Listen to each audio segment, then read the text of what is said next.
அன்பார்ந்த மாணவ செல்வங்களுக்கு எஸ்எம்சி மெட் சார்பாக வணக்கத்தை தெரிவித்துக் கொண்டு இன்றைய தினம் 2024-25 ஆண்டு கல்வி அமைச்சால் வெளியீடு செய்யப்பட்ட முன்னோடி வினாத்தாள் ஒன்றின் குறைந்த செலவு மீதி முறையில் வட்டி கணித்தல் தொடர்பான வினா ஒன்றுக்கு இலவாக விடியளிக்கலாம் என்பதனை இந்த வீடியோ மூலமாக கற்றுக்கொள்வோம்.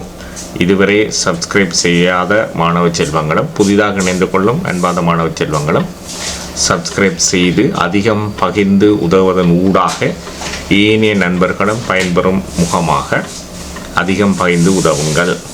இனி வினாவுக்குள் செல்வோம். மூன்றாம் வினா, மின்சார மோட்டார் சைக்கிள் ஒன்றின் பெறுமதி 360,000 ஆகும். அதன் பெறுமதியின் 2/3 முதலில் செலுத்தி மீதியை ரூபா 6,875 வீதம் சமமான 24 மாத தவணைகளில் செலுத்தி முடிக்குமாறு கொள்வனவு செய்யலாம். வட்டியானது குறைந்த செலவு மீதி முறைக்கு கணிக்கப்படும் எனின் அறவிடப்படும் ஆண்டு வட்டி சதவீதத்தை காண்க. அந்த குறைந்த செலவு மீதி முறையில் தரப்படுற வினாக்கள் பிள்ளைகள் 2 விதமான வினாக்கள்லாம் வருது. ஒன்று தவணை கட்டணமும், அடுத்தது வட்டி வீதமும் கேட்கணும். இப்போ தவணை கட்டணம் கேட்டால் உங்களுக்கு பிரச்சனையில் என்ன செய்ய போகிறீங்கன்னா ஒரு படிமுறை ஒழுங்குகளை செய்வீங்க.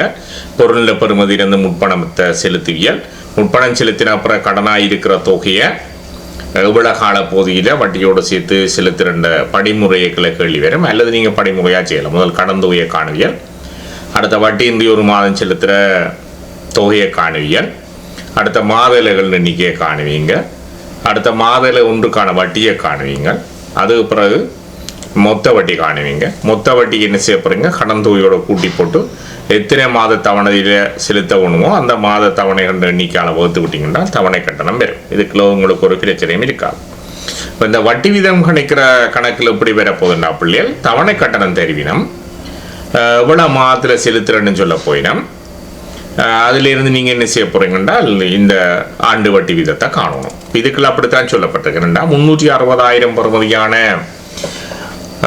ஒரு மோட்டார் சைக்கிள், அதான் மின்சார மோட்டார் சைக்கிளை അതിൻ്റെ பெறுமதியின் முதல் 3/2 பங்கை செலுத்தணுமா. அப்போ 3/2 பகுதியை செலுத்தினால் கடனாக இருக்கிற தொகை 3/1 பங்காக இருக்கு. நீங்கள் இப்போ நேரடியாக என்ன செய்யலாம்டா பிள்ளை இல்லை இந்த 3,600 3/1 பங்கை காணலாம். அல்லது நீங்கள் வளமையாக இப்படித்தான் பழக்கப்பட்டிருக்கிறீங்கடா என்ன செய்ய போகிறீங்கடா அந்த 3,600 ரூபா தொகையின் 3/2 பங்கை காணுவீங்க. அதாவது 360,000 ரூபாயின் 3/2 பங்கு. இப்போ 3ஆல் வகுத்து என்ன செய்ய போகிறோம், 2ஆல் பெருக்க போறீர்கள்.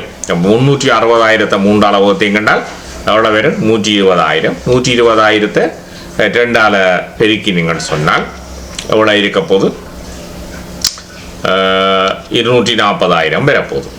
240,000 தான் என்ன முற்பண தொகை. அப்போ மொத்த பெறுமதியிலிருந்து முற்பண தொகையை கழிக்கணும். கழிச்சா தான் என்ன வரப்போகுது, கடன் தொகை வரும். அந்த கடன் தொகையை தான் 6,875 வீதப்படி 24 மாதங்களில் செலுத்த போகிறார். அப்போ நான் கடன் தொகையை காணணும்டா அந்த பொருள பெறுமதியிலிருந்து முற்பணமாக செலுத்தப்பட்ட தொகை 240,000 கழிக்கிறோம். பொருள பெறுமதி 360,000, அதிலிருந்து 240,000 கழிக்கிறோம். கழிச்சிங்கண்டா பிள்ளைகள் 120,000 ரூபா பொருள பெறுமதி வரப்போகுது. இனி என்ன செய்ய போகிறோம்டா வட்டி இல்லாமல் ஒரு மாதம் செலுத்துகிற அந்த தவணை தொகையை காணுவோம். அப்படி காணணும்டா என்ன செய்வோம்டா இந்த கடன் தொகை 120,000 24 சம மாத அந்த தவணைகளில் செலுத்த போயினோம். ஆகவே 24ஆல் வகுக்க போகிறோம். அப்போ 120,000 24ஆல் வகுக்க போகிறோம். வகுத்தவண்டா எங்களுக்கு எவ்வளோ வர போகுதுண்டா 5,000 ரூபா வரும். அதான் வட்டி இல்லாமல் ஒரு மாதத்தில் செலுத்துகிற கடன் தொகை எவ்வளோ இருக்க போது 5,000 ரூபாயாக இருக்கு. இனி என்ன செய்யணும் என்றால் நாங்கள் மொத்த வட்டியை காணணும். மொத்த வட்டி காண்றா என்ன செய்யணும்டா இந்த 6,875 ரூபாய்க்கும் இந்த 5,000 ரூபாய்க்கும் இடைப்பட்ட வித்தியாசத்தில் 24 மடங்கு தொகை தான் மொத்த வட்டியாக இருக்கும். அப்போ 6,875 இருந்து 5,000 கழிக்க வர வித்தியாசத்தின் 24 சொன்னால் நாங்கள் 6,875 5,000 தர 24 எழுதுறோம்.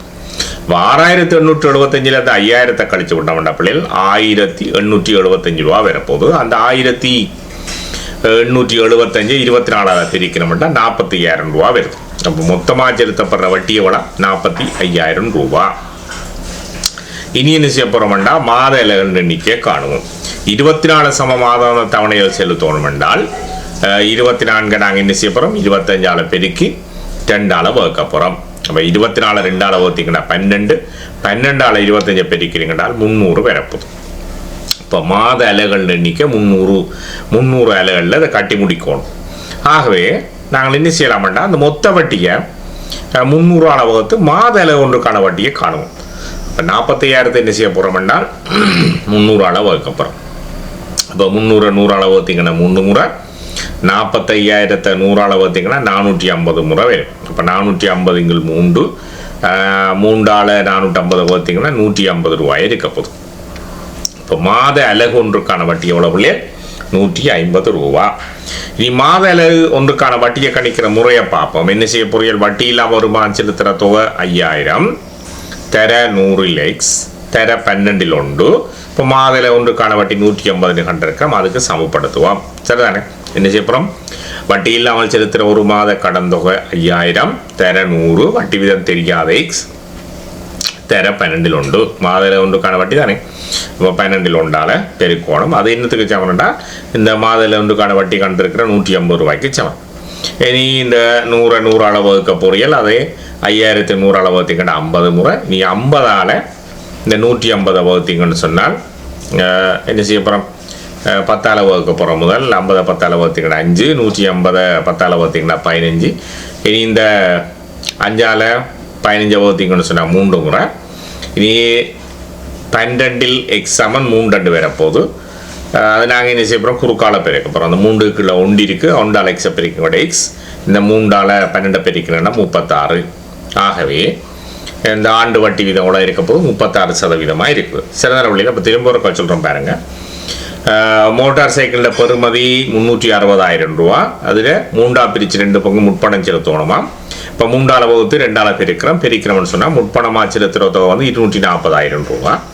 அப்போ 240,000 ரூபா முற்பணமாக செலுத்துகிற மாட்டால் கடனாக இருக்கிற தொகை கண்டுபிடிக்கணும். அப்போ 360,000 ரூபாவிலிருந்து 240,000 நாங்கள் கழிச்சோம்னு சொன்னால் கடன் தொகை வந்து 120,000 வருது. அந்த கடன் தொகை என்ன செய்ய போகிறோம்னா வட்டி இல்லாமல் ஒரு மாதம் செலுத்துகிற தொகையை கண்டுபிடிக்க போகிறோம். அதுக்கு என்ன செய்ய போகிறோம் 120,000 ரூபாயை 24 சமமாதத்தில் செலுத்துகிறா சொல்லப்பட்டிருக்கு. அப்போ 24 வகுக்க போகிறோம். வகுத்த வண்டங்களுக்கு எவ்வளோ வருது வட்டி இல்லாமல் ஒரு மாதம் செலுத்துகிற கடன் தொகை 5000 மட்டும் வருது. இனி என்ன செய்ய போகிறீங்கன்னா மொத்த வட்டி காணணும். மொத்த வட்டி காணணும்னா செலுத்த வேண்டிய தொகைக்கும் செலுத்தி முடித்த தொகைக்கும் இடையில் உள்ள வித்தியாசம், அதாவது வட்டியோடு சேர்த்து செலுத்துகிற தொகைக்கும் வட்டி இல்லாமல் செலுத்துகிற தொகைக்கும் இடையில் உள்ள வித்தியாசம் தான் என்ன வரப்போது அலகு ஒன்றுக்கான வட்டி இருக்கும். அதை 24 பெருக்க போகிறீங்க. அதாவது ஒரு தவணையில் செலுத்துகிற வட்டியாக இருக்க போது அந்த ஒரு தவணையில் செலுத்துகிற வட்டியை 24 பெருக்க போகிறோம். அப்படி பெருக்கிற மண்டங்களுக்கு மொத்த வட்டி 45,000 வருது. அடுத்து என்ன செய்ய போகிறோம்னா மாத இலைகள் எண்ணிக்கையை காண்றோம். 24 சம மாதம்ண்டா 24 25 பெருக்கி நாங்கள் 2 வகுத்தோம்னா 300 அலகுகள் வரப்போகுது. அவை அலகு ஒன்றுக்கான வட்டி மாத அலகு ஒன்றுக்கான வட்டி காணணும்னா மொத்த வட்டி 45,000 என்ன செய்ய போகிறோம் 300 வகுக்கிறோம். வகுத்தோம்னா மாத அலகு ஒன்றுக்கான வட்டி எங்களுக்கு 150 ரூபா வருது. அந்த 150 ரூபாய்க்கு என்ன செய்ய போகிறோம் மாத அலகு ஒன்றுக்கான வட்டி கணிக்கிற தொடர்பை சமப்படுத்துகிறோம். அதாவது வட்டி இன்று ஒரு மாதம் செலுத்துறது 5000, வட்டி இன்று ஒரு மாதம் செலுத்துகிற கடந்தோ 5000 தர 100க்கு x வீதம் தர 12 1 சமன் 150. அதை நாங்கள் சுருக்கின எங்களுக்கு எவ்வளோ வருது ஆண்டு வட்டி வீதம் 36% வருது. இப்போ இவ்வாறு விடியளிக்கிற சந்தர்ப்பத்தில் பிள்ளைகள் நீங்கள் முழுமையாக 10 புள்ளிகளை பெறக்கூடியதாக இருக்கும். எனவே இந்த சதவீதம் தொடர்பான வினாக்களில் உங்களுக்கு வினாத்தாள் 1 B பகுதியிலும் வருது, வினாத்தாள் 2 A பகுதியிலும் வினாக்கள் வருது. ஆகவே இதுலேயும் உங்களுக்கு 200க்கு 20 புள்ளிக்கு வினாக்கள் வருது. பகுதி 1 அதாவது A பகுதியில் வந்து உங்களுக்கு ஒரு 2 வினா அல்லது 3 வினா வரலாம். மொத்தம் இதுவும் ஒரு 20 புள்ளி 24 புள்ளி 26 புள்ளிக்கு வினாக்கள் வருது. புள்ளியை தொடர்ந்து இவ்வாறான பயிற்சிகளை செய்வதன் ஊடாக இம்முறை பயிற்சியில் சிறந்த பெறுபவர்களை பெற்றுக்கொள்ள இறையாசி வேண்டி உங்களை வாழ்த்துவதுடன் மற்றொரு வீடியோவில் உங்களை சந்திக்கின்றோம். நீங்கள் அதிகம் பகிர்ந்து அதாவது முழுமையாக வீடியோ பார்த்து அதிகம் பகிர்ந்து உதவுமாறு அன்பாக கேட்டுக்கொள்வதோடு மற்றொரு வீடியோவில் சந்திக்கும் வரை உங்களிடமிருந்து வணக்கம் கூறி விடைபெற்றுச் செல்லும் உங்கள் ஆசிரியர் கே. செல்வா. நன்றி, வணக்கம்.